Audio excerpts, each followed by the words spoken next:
Sud Radio, les vraies voix du mondial, 18h30, 19h30, Philippe David, Cécile de Minibus. Bienvenue dans les vraies voix du mondial au Qatar, toujours avec nos éditorialistes Philippe Bilger, Françoise Degois, Christophe Madrol est avec nous et le petit dernier qui vient d'arriver, il s'appelle Frédéric Jouve. Voilà, il est le bleu. à l'étage au-dessus, c'est notre directeur des programmes Sud Radio et fan de foot. Grand fan de foot, il connaît tout sur tout, c'est terrible. Et on va parler de cette feuille de match, bien sûr, tout au long de cette heure avec vous. Les Bleus feront leur entrée dans cette compétition ce soir à 20h contre l'Australie. Ce sera en direct sur Sud Radio. Il y a 4 ans, la France avait déjà affronté ce pays pour son premier match de Coupe du Monde et l'avait emporté 2-1. Je vous le rappelle, les Bleus réussiront-ils la gagner à nouveau malgré l'absence du Ballon d'Or? Karim Benzema n'est pas là. Quelle est la composition de l'équipe? Et les Bleus doivent-ils craindre les Australiens? C'est notre question du jour. On vous souhaite la bienvenue. Sud Radio, les vraies voix du mondial, l'actu du jour. Et l'actu du jour, Philippe, c'est ce matin l'Argentine, l'Arabie Saoudite. Oh oui, contre toute attente, l'Arabie Saoudite a remporté ce match 2-1. L'Argentine était invaincue depuis 36 rencontres, toutes compétitions confondues. 25 victoires, 11 nuls. C'était son record historique. La dernière défaite, c'était contre le Brésil au Maracana pour la finale de la Copa América 2019. Le Brésil donc qui joue à domicile. Pourtant, tout avait bien commencé pour les Argentins.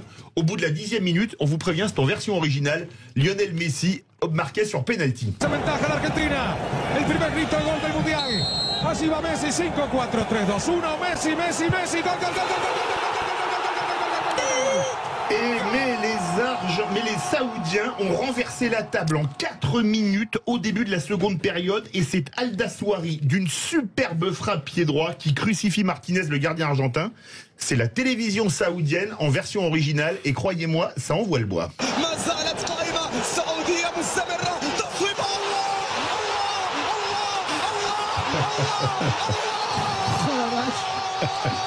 On peut dire qu'il est heureux. Hein. Il va bien sinon? Qu'est-ce qu'il dit? On a des nouvelles? Oui, il y a quelqu'un ici qui a joué là au Paris sportif sur l'Arabie Saoudite qui battait l'Argentine.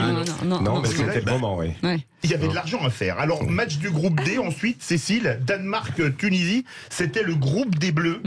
Et un nul qui prouve que les deux matchs à venir pour les Bleus vont pas être si faciles, puisque les Danois ils nous ont battus 2 fois sur les 5 derniers mois.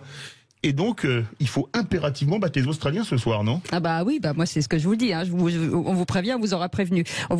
En tout cas, on va parler de cette feuille de match. C'est à partir de 20h. On sera en direct sur Sud Radio. Qui veut nous commenter cette feuille de match qui vient officiellement de tomber? Si vous le permettez, juste un mot. On s'est un peu moqué d'Hervé Renard hier lorsqu'il a dit que l'Arabie Saoudite, en riant qu'il n'avait pas besoin de Messi, il a démontré qu'il n'avait pas tort. Absolument. Avec un mot quand même sur ce groupe. Vous savez, quand les favoris, on dit toujours que c'est la Coupe du Monde de Messi ou celle de Neymar ou celle éventuellement de Benzema, mais maintenant la page est tournée pour Karim Benzema. La réalité, c'est que quand vous regardez le classement du groupe, l'Argentine est dernière avec un seul petit point. Vous avez l'Arabie Saoudite avec 3 points, vous avez la Pologne, le Mexique et ils sont à l'Argentine. 0-0 à 10 minutes de la fin. Non, mais vous comprenez quand même que attention à la position de favori. On peut faire une petite ola quand même à Hervé Renard. C'est quand même le seul Français, à part Didier Deschamps, qui est dans cette Coupe du Monde et qui est allé quand même taper l'Argentine, largement favorite. Et donc, on peut dire que les 2 premiers coups d'éclat des Français dans cette Coupe du Monde, c'est 1, l'entreprise qui a fait le feu d'artifice, qui était magnifique, et 2, le feu d'artifice de l'Arabie Saoudite, mené par Hervé Renard. Absolument. Et vous savez que vous pouvez venir débattre avec nous, 0826 300 300. Et Walid est avec nous. Bonsoir Walid. Bonsoir Walid. Bonsoir, désolé, je suis dans la rue, donc j'espère que vous allez bien m'entendre, mais bonsoir à tous. On vous entend très bien. Walid, la feuille de match est sortie, elle est officielle, on l'attendait à 19h, elle vient d'être diffusée. Est-ce que vous avez eu le temps de la regarder? Oui, j'ai regardé un petit peu, il y a de l'innovation avec Rabiot au milieu de terrain associé à Tchouaméni. Du coup, ça apporte un peu de fraîcheur. Moi, je m'attendais plus à Fofana, qui allait l'accompagner au milieu de terrain, mais je pense que ça peut apporter un peu de fraîcheur au milieu de terrain qui en avait besoin, parce qu'on avait beaucoup d'incertitudes quant au forfait plutôt, excusez-moi, de Kanté et de Pogba. J'avais un peu de frayeur aussi, et j'ai juste un petit doute, c'est par rapport à la défense centrale, Konaté et Upamecano, un petit peu de doute. Mais bon, après, c'est un peu de la jeunesse, c'est l'attaque, on a l'habitude, donc bon, j'espère voir du spectacle en tout cas. Restez avec nous, Walid, parce qu'on a un éminent footballeur qui est avec nous. Oui. Il était membre du Carré Magique, champion d'Europe 84, 3e de la Coupe du Monde 86, 4e de la Coupe du Monde 82. Bonsoir Bernard Gengini. Bonsoir Bernard. Bonsoir tout le monde, bonsoir Cécile, bonsoir à toute l'équipe, bonsoir à tous les invités. Les légendes, Comment ça va, mon Bernard? Oh là On là. est très intimidés. Hein. Ouais. Ça va très bien. Séville. Non, on va pas parler Oui, de oui, l'OSI, oui. quand même. Il y a 40 ans, le temps passe mais vite. ça reste quand même, Bernard, une petite. Est-ce que vous avez vu cette feuille de match ou pas? Cette composition? Non, pas encore. Non. Ah bah Philippe, On va Philippe vous David la vous donner. l'avait Alors, détaillé. dans les buts, Lloris. En défense, latéraux, Pavard, Lucas Hernandez. Dans l'axe, Konaté ou Pamecano. A priori, on aura 2 récupérateurs. Rabiot à droite, Chouameni à gauche. 3 milieux de terrain, mais 2, à mon avis, sont plutôt des attaquants. À gauche, Mbappé. À droite, Mbélé, Griezmann dans l'axe. Et Giroud en pointe. C'est quand même une équipe avec 4 joueurs très offensifs, plus 2 milieux de terrain qui sont pas maladroits devant le but, enfin surtout Rabiot. C'est alléchant quand même, non? Oui, c'est une option peut-être un petit peu surprenante. On connaît un petit peu d'idées Deschamps aussi sur ces options de jeu, ces options tactiques. Peut-être, je pensais qu'il allait peut-être renforcer un peu plus le milieu de terrain, surtout lors d'un premier match qui est toujours très très important dans une compétition comme celle-là. Donc là, non, c'est alléchant, c'est vrai. Dembélé, Mbappé plutôt à mon avis sur les côtés, qui vont beaucoup bouger, beaucoup permuter. Giroud en point axial. Comme pivot, Griezmann derrière en numéro 10 et puis deux milieux récupérateurs qui sont aussi de bons joueurs de football qui peuvent aussi s'intégrer au niveau offensif, donc c'est intéressant. Après c'est vrai que c'est un petit peu la défense centrale, c'est une nouveauté. Konaté, ancien garçon formé au FC Sochaux aussi, je le rappelle. Voilà. Toujours un peu plus pour son ancien club. Je le glisse rapidement et Upamecano, je pense que c'est la première fois qu'ils jouent ensemble à ce niveau-là. Oui. Les latéraux, on connaît. Donc là, peut-être, mais bon, ils sont costauds, ils jouent dans de bons clubs. Donc, oui, pourquoi pas. Non, ça me plaît bien. Philippe Bilger, là, vous êtes entre Alsaciens, là, c'est parfait. Ah oui, absolument. Bernard, est-ce que vous considérez que la situation de Benzema était bien gérée, j'allais dire, sur le plan de la santé et sur le plan de sa sélection ou non? Vous voulez dire qu'on aurait peut-être pu ralentir un petit peu le dosage au niveau de l'entraînement, par exemple, en faisant peut-être l'impasse pour le premier, voire le deuxième match. Oui, vous savez, quand vous êtes à l'extérieur, vous n'avez pas toujours tous les éléments. Je pense qu'ils ont pris les précautions avec le staff technique, le staff médical aussi. Voilà, on n'était peut-être pas pressé. Peut-être que l'idée de Deschamps voulait savoir assez rapidement s'il pouvait compter sur lui ou non. Bon, peut-être le gain de quelques jours lui aurait permis d'éviter cette nouvelle blessure, puisque c'est pas une rechute, hein, c'est une nouvelle blessure. Voilà, c'est une nouvelle blessure. Voilà, c'est toujours, c'est toujours délicat, c'est clair. Mais on aurait pu peut-être patienter encore quelques jours et peut-être ne pas l'obliger tout de suite à déjà forcer un petit peu sur son potentiel physique qui était quand même déjà bien entamé. Après une première partie de saison très chargée. Françoise Devoix. J'ai une question pour vous, Bernard Gengini, parce que mes camarades me disent, vous savez, tu sais François, ça fait longtemps qu'on joue plus avec des numéros 10. Moi, je suis resté, mais je suis resté dans votre école. Mais bien sûr, je le sais très bien. Alors, je suis resté avec vous, bien sûr. J'étais très jeune, mais c'est inoubliable pour moi. Je suis resté bien sûr avec Platini, je suis resté bien sûr avec Zizou. Et mon sentiment quand même, quand je vois cette équipe, c'est qu'il manque le chef d'orchestre, c'est-à-dire, en l'occurrence, c'eût été Karim Benzema, j'imagine. Je pense qu'il manque un chef d'orchestre. Je ne dis pas qu'il manque de caractère, parce qu'il y a de très fortes personnalités, mais je vois pas vraiment le patron. Voilà. Est-ce que je me trompe? C'est une vue de mon esprit. Le patron, pour moi, ça doit être Griezmann. Alors, il est capable de le montrer à certains moments, à sa manière aussi, parce que peut-être qu'il est beaucoup attiré par le but. Donc, souvent, il a une position très très haute, mais il sait le faire. Il a les qualités pour organiser le jeu de l'équipe de France. À lui de savoir à un moment donné se retrouver dans une position très très proche de Giroud et de ses deux autres attaquants. Et puis aussi à des moments, reculer un petit peu, venir chercher les ballons et puis voilà, être l'organisateur de cette équipe-là. Il a toutes les qualités pour, il a l'expérience, il a une bonne vision du jeu, il est à droite de son pied gauche, donc c'est à lui de prendre les rênes aujourd'hui avec l'absence de Benzema, voilà, et de s'affirmer encore plus, je dirais. Frédéric Jouve, sur cette composition, est-ce que vous auriez vu peut-être, alors je dis toujours ça parce qu'on est tous sélectionneurs un petit peu en se disant, nous on aurait peut-être plus vu un tel ou un tel à tel poste. Non, je me suis pas posé cette question parce que d'abord, j'ai confiance en Didier Deschamps. C'est le patron, il est là pour cheffer, il chef.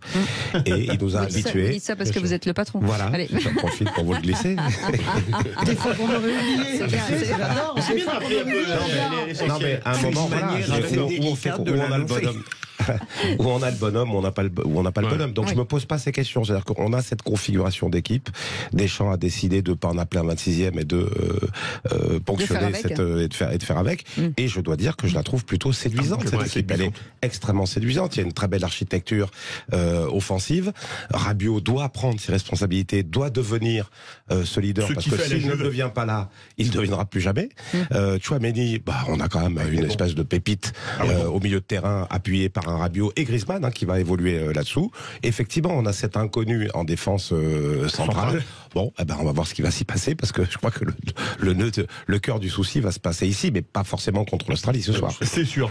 Avant de faire réagir Bernard Giangini, un mot. Non, moi je partage complètement ce que vous avez dit. Cette équipe me plaît bien. Cette composition, je fais complètement confiance à Didier Deschamps. Je le disais en antenne, la position de Griezmann est intéressante. C'est un homme intelligent, c'est un homme qui connaît le terrain. Et il faut faire attention, l'Australie est une équipe dure. C'est pas une équipe, c'est une équipe qui va être statique, qui va faire des passages de ballon, et qu'à la moindre possibilité, ils vont envoyer le ballon au fond des cases. Donc on a... Ils vont essayer. Pardon, ils vont essayer, bien sûr. Ils vont essayer, bien sûr. Ou parce que vous partez perdant. Non, moi je suis très optimiste. Ensuite, en milieu de terrain, Griezmann, d'un côté, le milieu est un milieu rapide.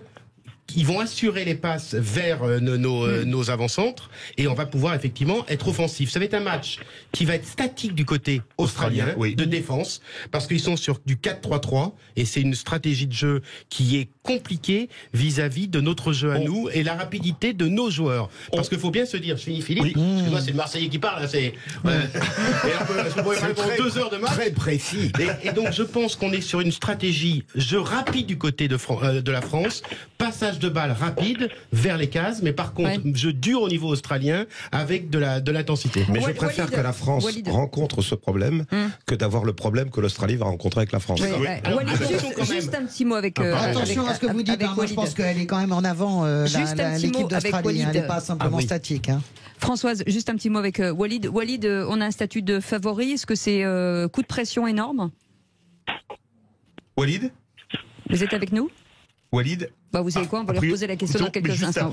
Vous restez avec nous, on continue d'en parler. 0826 300 300. Si comme Walid, vous voulez participer à ce débat avec Bernard Giangini, avec Philippe Bilger, avec Frédéric Jouve, avec Françoise Degois, avec Christophe Madrol et bien entendu notre spécialiste qui sait tout sur tout, qui est la mémoire vive de Sud Radio, Philippe David.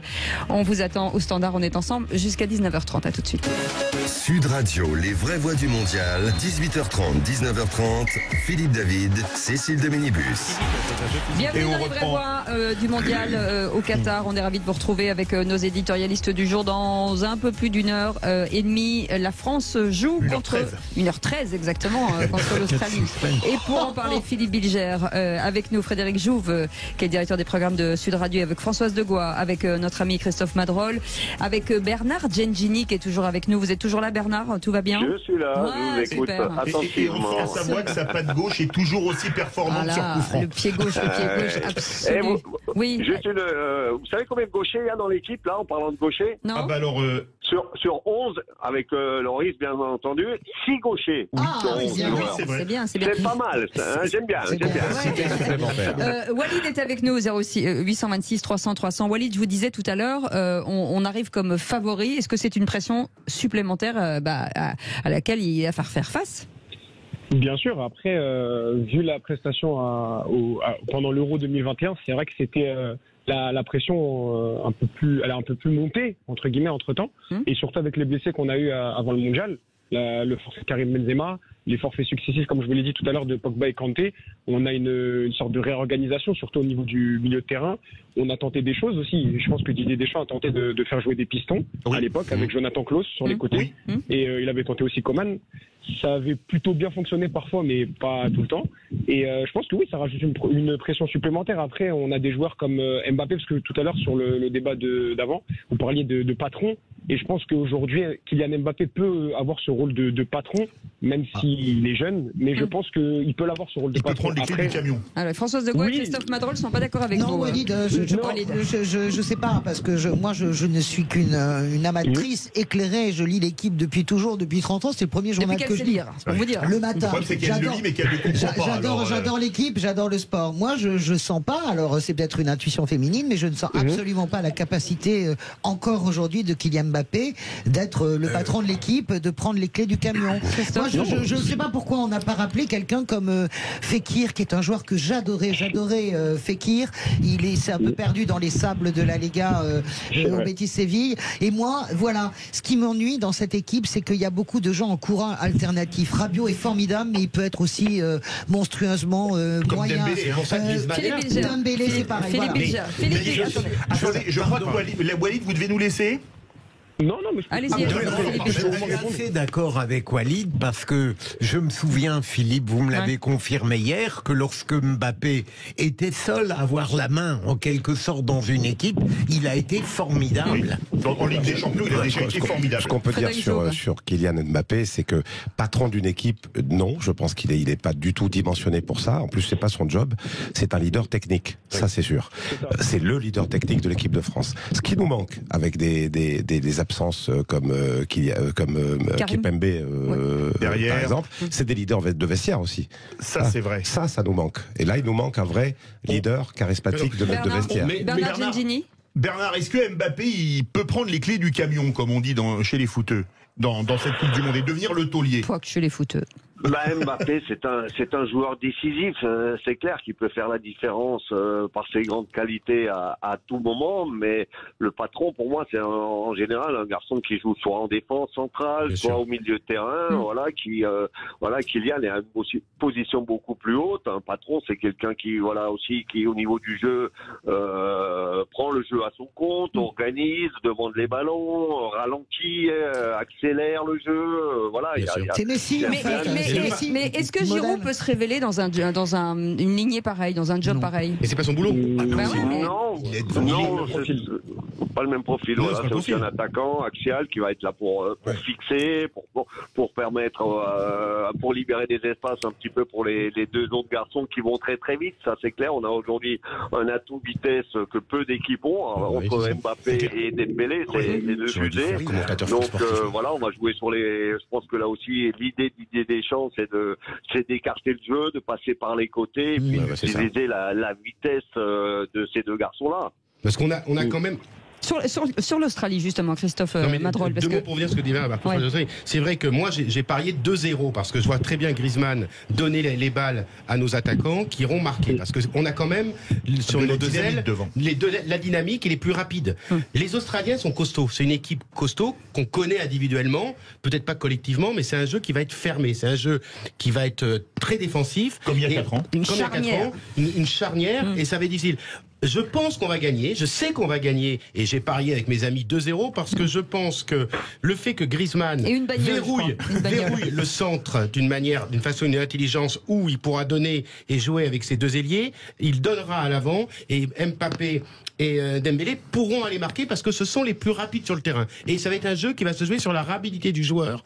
Et les balles seront assurées entre Griezmann, Dembélé et... Vous enregistrez bien ça, on se le repasse demain, qu'on va bien rigoler. Christophe, tout de même, les Australiens ne sont pas complètement obtus. Ils savent que les qualités de Dembélé et Mbappé sont celles-là. Oui, mais fais attention, c'est pas l'Australie faut faire alors c'est très large, mais l'Australie n'a pas la même culture footballistique que nous. Ils ont une inspiration allemande, leur référence c'est l'Allemagne, le verrouillage à l'allemande. Alors je parle sous contrôle de Bernard, c'est plutôt l'Italie qui verrouille. Bêtise, mais on est dans une situation aujourd'hui où ça va être un match physique, ça va être un match. Ils vont faire du catenaccio selon toi. Il faut faire le catenaccio quoi, les Australiens. C'est-à-dire ils font de la défense, et un jour. Tout à l'heure on disait en antenne qu'ils vont mettre la 380. On verra si vous avez raison. Après je peux me planter parce que vous savez comme je dis, on est 100 millions aujourd'hui d'entraîneurs ou de sélectionneurs. Voilà, la grande différence aussi dans cette rencontre ce soir, c'est que l'Australie a rien à perdre. Non, c'est sûr. Ouais.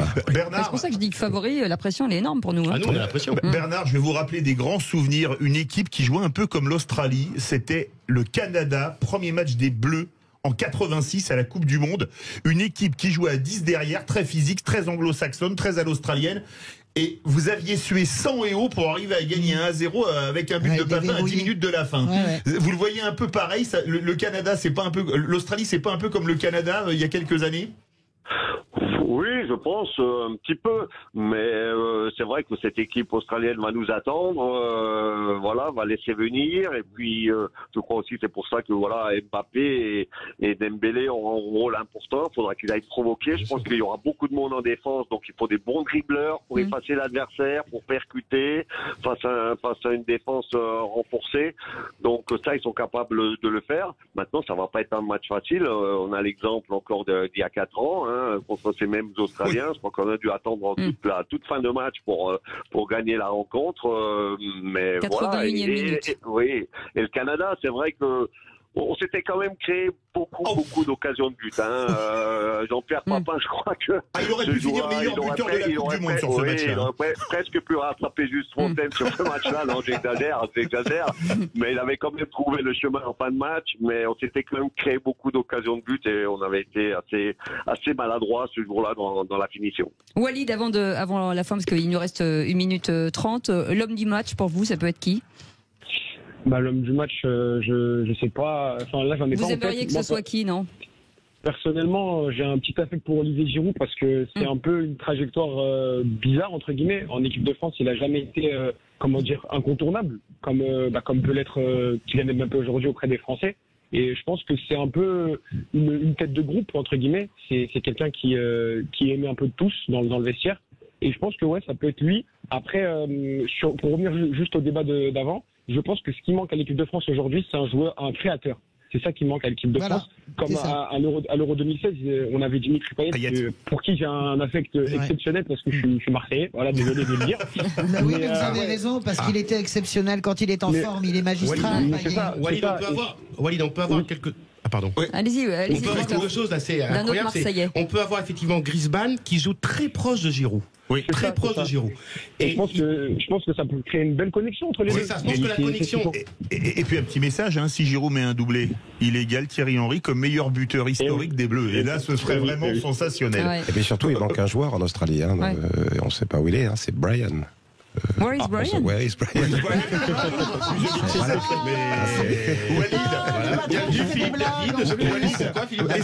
Est-ce que vous aimez les montres? Attends. Oui, j'aime bien les montres. Est-ce que ça vous dirait la montre Kelton, la montre officielle du mondial de football? Avec grand plaisir. On vous l'offre, Walid. C'est Sud Radio qui vous l'offre, Walid. Et merci beaucoup. Et votre pronostic pour ce soir? Ce soir, je pronostique un petit 2-1. Je pense que l'Australie va ouvrir le score par contre. Voilà, très bien. Il y a un peu de pression. Alors Walid, la Coupe du Monde c'est jusqu'au 18 décembre. Vous êtes le bienvenu quand vous voulez. Vous revenez quand vous voulez. Avec grand plaisir. Sachez-le, ça me fait très plaisir de venir sur le plateau parce que il faut savoir que j'ai fait un Procom, j'ai fait une licence. C'est mon rêve de devenir joueur sportif et juste d'avoir la chance de m'exprimer. Ça me fait très plaisir. Écoutez, on vous invitera encore, bien sûr, sur le plateau. Là, vous allez venir chez nous. Surtout si on gagne 2-1, vous aurez gagné le Prodo. Non, mais vous allez venir. Walid, on va vous faire venir cette semaine ou la semaine prochaine. On va vous faire venir. Donc, on garde votre numéro. Merci en tout cas d'avoir été avec nous. Merci beaucoup. Bonne soirée à vous. Bien sûr, vous pouvez nous appeler 0826 300 300 comme Walid. Bienvenue sur Sud Radio. Merci Bernard Gengini. Vous restez avec nous, Bernard. On revient dans un instant. La suite et on vous attend au standard. À tout de suite. Merci. Sud Radio, les vraies voix du mondial, 18h30, 19h30, Philippe David, Cécile de Ménibus. Bienvenue dans les vraies voix en crampons, en short pour la composition de ce match ce soir. France-Australie avec Philippe Bilger, avec Frédéric Jouve, le directeur des programmes de Sud Radio, avec Françoise Degois, avec Christophe Dartigol. Madrol, pardon, Christophe Dartigol, pas du tout. Olivier Dartigol et Christophe Madrol. Oui, c'est pareil. Mais je les aime tous les deux, donc c'est ça mon problème. Tous les deux, vraiment. Je les aime tous les deux. Et il y en a un que j'adore aussi, c'est Bernard Gentini. Bernard, vous êtes toujours avec nous? Oui, je suis là. Oui, en direct je vous écoute. Des Vosges. Le club dont vous vous occupez aujourd'hui, Bernard, c'est quoi? C'est le club de mes débuts c'est canon. À Guebwiller. Voilà, aujourd'hui il a fusionné avec et il y a des ballons là-bas. Voilà, 2 autres clubs. Donc voilà, c'est un petit club qui compte quand même autour de 400 licenciés. Et pas mal. Pour moi, c'est un petit peu un retour aux sources et j'essaie de redonner un petit peu à ce monde amateur tout ce qui m'a donné lorsque j'étais jeune. Ah ouais, en tout cas vous nous manquez beaucoup. Et un autre invité avec nous pour parler football. Contrairement à ça, lui, sa feuille de match, elle est plutôt rugby. Anthony Hill est avec nous. Bonsoir. Bonsoir, Anthony. Salut. Vous êtes un ancien international de rugby australien. Attention, je dis bien australien. Ancien manager de l'équipe australienne de rugby. Vous avez joué dans 3 clubs mythiques. Le rugby à Narbonne, à Pau et à Béziers. Et vous aimez le football? Eh bien, tout le monde aime le football, non? Et c'est un ancien rugbyman pro qui le dit. Absolument. Et Anthony, nous évoquions cette feuille de match officielle de Didier Deschamps. Est-ce que vous avez pu la consulter ou est-ce que vous voulez qu'on vous la rappelle? Ah oui, pour me rappeler. Et ben voilà, alors Frédéric Jouve, il va vous rappeler la feuille de match. L'animation offensive avec Giroud qui sera entouré par Mbappé, Dembélé et à la baguette Griezmann. Milieu de terrain Rabiot et Tchouaméni. Hernandez à l'axe gauche, à gauche de la défense, Konaté et Upamecano qui choisit son métier quand même à un moment ou à un autre. Et Pavard à droite. Ah, elle est bien, Pavard à droite et Lloris dans les cages. Ça vaut une vosgienne, ça. Et l'équipe australienne, parce que c'est ça aussi qui est intéressant, l'équipe australienne. Tiens, Christophe. Avec l'accent australien, s'il vous plaît. Ouais. Alors, on a Ryan, dans les buts. Ryan. Mon anglais est très mauvais, je suis comme Jean-Claude Godin. On a Duke. Atkinson, Wright, Rolls, Benish. Qui parle anglais parmi nous? Tout le monde. Moi. Tu parles anglais? Mais on parle en broken English absolument tous. Atkinson, Wright, Ryan, Rolls, B.I., Moy, Irvine, Goodwin, Duke. Non, à ta façon c'est Duke. Et Lecky. Il y a Rustic et Lecky. Duke c'est canard. Anthony Hill, tout à l'heure Christophe disait que finalement les Australiens ce serait presque un bus, une charnière difficile à traverser. Vraiment, j'espère bien qu'il va faire un match intéressant quand même ce soir, parce que déjà pour la Coupe du Monde, je crois que c'est important. Mais si on prend, je ne sais pas si je peux le dire de Radio Branley. Vous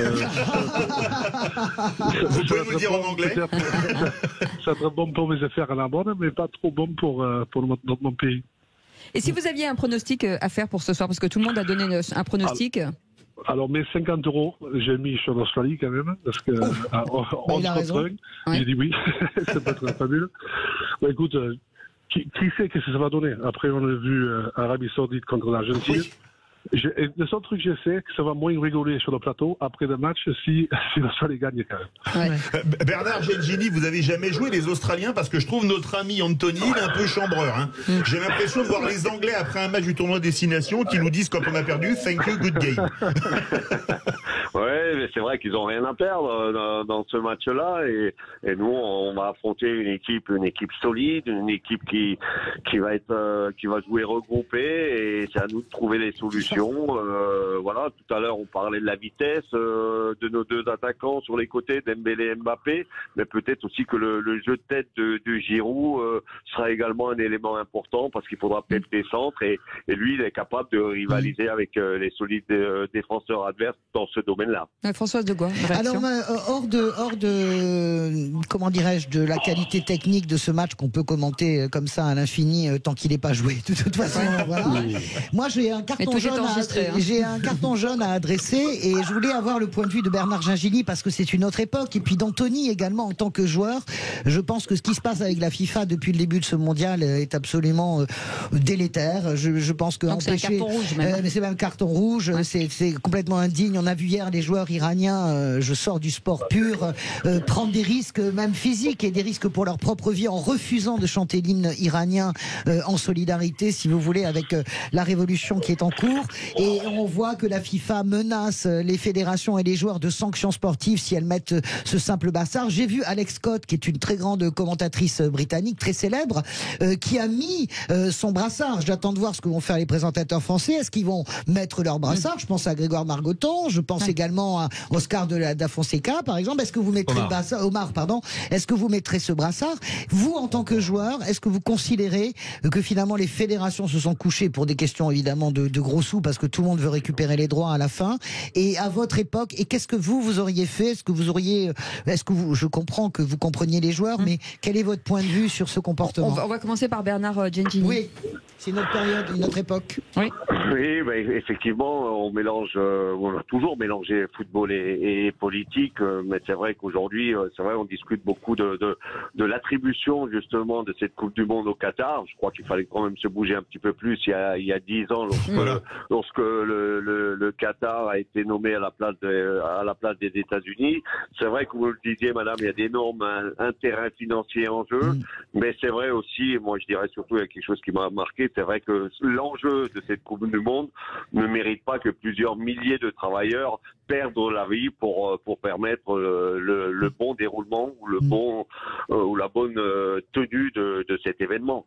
Voilà, sur le comportement de la FIFA, sur le comportement de la FIFA, Bernard, honnêtement, qui met le couteau sous la gorge aux fédérations en interdisant tout, vous trouvez pas ça délirant? Oui, mais la FIFA, c'est une grande puissance et voilà, c'est encore l'aspect financier qui rentre en jeu et c'est vrai que peut-être que les joueurs auraient dû faire quelque chose, un mouvement, une association au moment où le Qatar a été désigné comme organisateur de la Coupe du Monde. Là, maintenant, c'est trop tard, quoi. Voilà.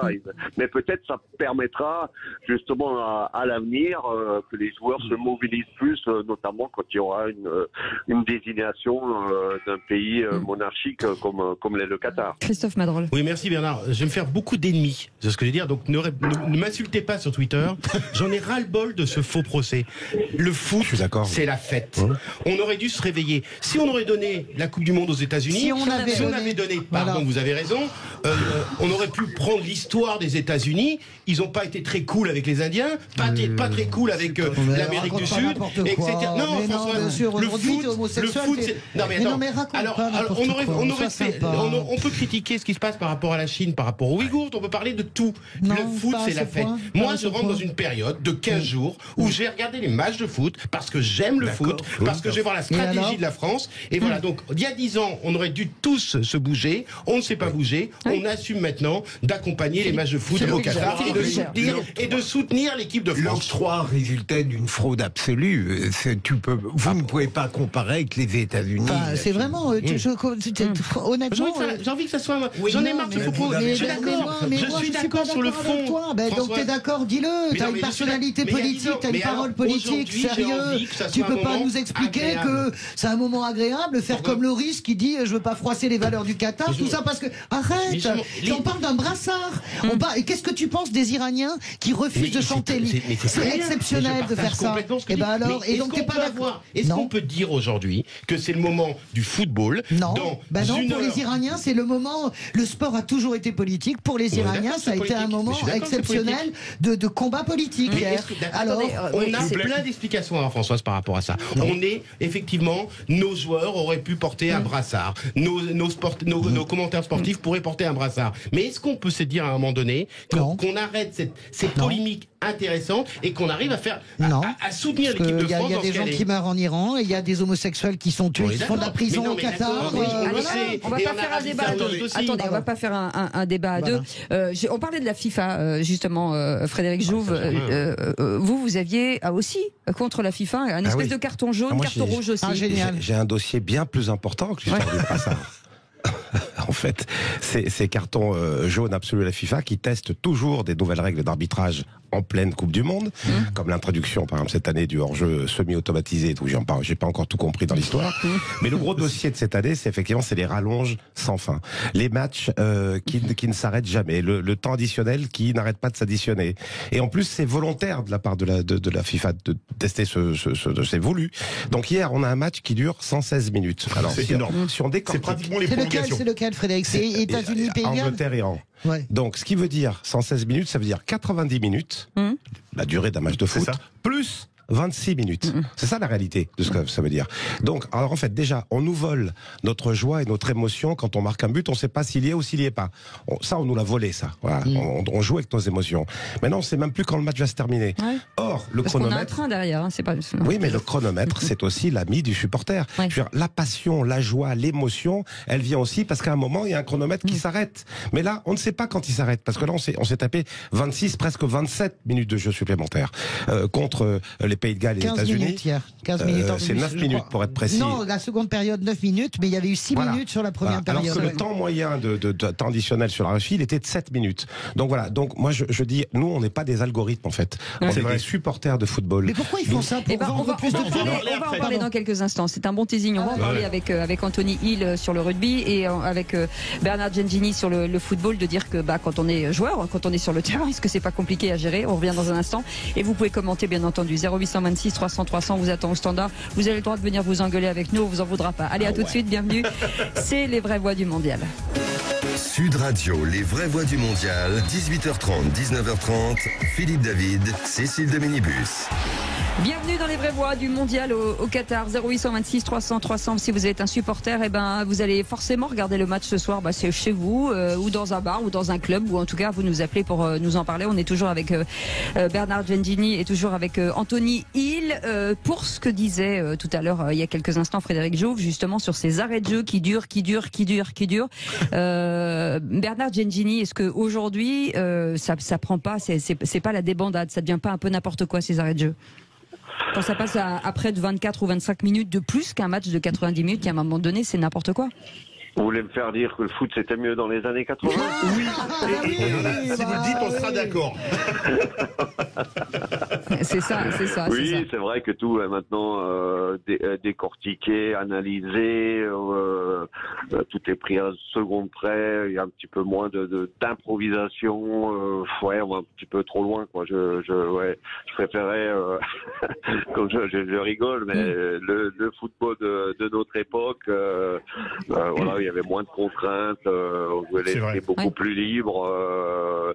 C'est vrai, vous le disiez tout à l'heure, quelqu'un disait de chez vous, quand il y avait un but, on le fêtait avec les supporters, avec ses partenaires. Là, on ne sait pas s'il va être valable, s'il va être accordé ou pas. Ça ôte une part de plaisir, d'envie qu'il y avait dans le foot auparavant. Oui. Anthony Hill, mais j'espère que ça n'arrivera pas dans le rugby, parce que c'est pareil, c'est la même chose. Ouais, mais ça risque de changer aussi, parce que de toute façon, tout change. Avec le rugby pro, avec le foot pro, avec le cricket pro, tout est pro. Il va toujours chercher une solution pour rendre de télé heureux. Donc, si il peut tirer un match 25 minutes de plus avec beaucoup de pubs de plus, je crois qu'il va... voilà. C'est ça, absolument. Frédéric Jouve. Et d'ailleurs, Anthony, vous qui êtes un international de rugby australien, la FIFA devrait s'inspirer du rugby. Parce que le rugby, d'ailleurs, il est toujours très innovant. Et le rugby, par exemple, on arrête le chronomètre. Voilà. Ouais, mais j'ai l'impression, je crois qu'on se copie mutuellement depuis toujours. Même en tant qu'Australien, le rugby à 13 aussi, c'est notre sport qui était pro bien avant 15. Oui. Eux, ils ont revenu à la Golden Boot, là. Ils sont revenus au mieux. J'avais des matchs nuls, des matchs qui arrêtent quand un Golden Boot. Donc, Donc, mon avis, ça va changer, parce que le pouvoir change. Donc, après, quelqu'un va avoir une bonne idée pour, comme j'ai dit, pour gagner un peu plus de sous, et ça va rechanger. En tout cas, ce soir, ça va pas trop. Vous allez faire la fête ce soir, 0826 300 300. Et je crois que Thibaut est en ligne avec nous. Bonsoir Thibaut. Bonsoir Thibaut. Bonsoir Jessé, bonsoir toute l'équipe et surtout bonsoir à Monsieur Gengini. Je suis très honoré de vous parler au nom de tous les irrésistibles de France. C'est gentil, ça. Merci. Super. Vous vouliez réagir Thibaut? Bah voilà, je vais parler un peu du match. Donc la composition déjà me plaît bien. Et puis on n'a pas souligné un détail, c'est les latéraux ce soir ont une importance cruciale parce que Giroud est un point de fixation et s'il veut pouvoir utiliser son jeu de déviation, il faudra que Pavard ou Hernandez n'hésitent pas à prendre les couloirs. Et puis d'où l'intérêt, je pense que Dembélé, vous connaissez bien Dembélé, son jeu, il aime bien rentrer à l'intérieur. Donc il faudrait que Pavard puisse prendre le couloir pour pouvoir avoir du monde dans la surface parce que si on s'en peut pas, on va pas être efficace. Et Bernard, c'est une bonne, c'est quoi, ce que dit Thibaut? Oui. C'est une très bonne réflexion, effectivement. On sait que Dembélé, il aime bien rentrer pour après frapper pied gauche. Mbappé également de l'autre côté, par la gauche, il rentre vers l'intérieur pour frapper pied droit. Et puis dans le jeu aussi, ils auront justement parfois une position un petit peu rentrée pour permettre, comme vient de le dire votre auditeur, pour permettre à Pavard à droite et à Hernandez de s'intercaler et d'adresser des centres où on espère retrouver Giroud à la finition. Et vous allez regarder le match d'où ce soir, Anthony Hill? Chez moi, dans mon bar. Il y aura beaucoup d'Australiens. Ils ont même pas mis la radio pour m'écouter. Je suis dans la rue là. Je suis dans la rue. Et notre auditeur, vous faites quoi comme pronostic? Parce que comme vous avez l'air d'être super technicien là, moi j'adore. Il y a longtemps que j'avais pas entendu les rôles. C'est quoi votre prono à vous? Moi, je vous dis bien, je vais mouiller, je vais dire 2-0 pour la France avec un but de Giroud et puis il y a un but de Mbappé en contre en seconde mi-temps. On n'a pas de pronostic de Bernard et de Anthony. Bernard, un prono. Je vais changer mon pari.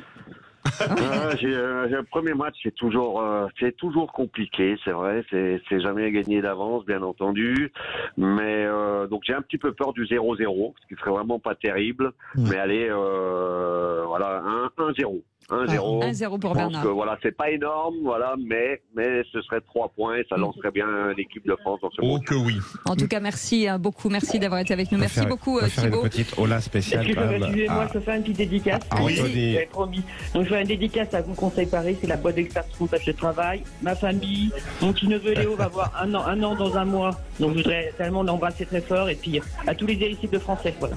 Merci beaucoup Thibaut. Et la petite mention spéciale est la Ola Anthony Hill quand même, parce que je n'ai jamais vu un accent australien. C'est formidable. Bravo Anthony. Bravo. Merci. Ça, c'est un symbole de l'intégration. Merci beaucoup, au revoir. Merci à vous. Merci beaucoup, merci Anthony, merci beaucoup Bernard Gengini d'avoir été avec nous. Et bien entendu, on continue ensemble encore quelques minutes. On ira voir les supporters parce que oui, pour la France, il y a pas mal de supporters. On verra du côté de l'Australie aussi. Mais tout de suite, c'est les vraies voix de l'emploi. Mais juste avant les vraies voix de l'emploi, conseil de famille, Stéphane Moller. Allez.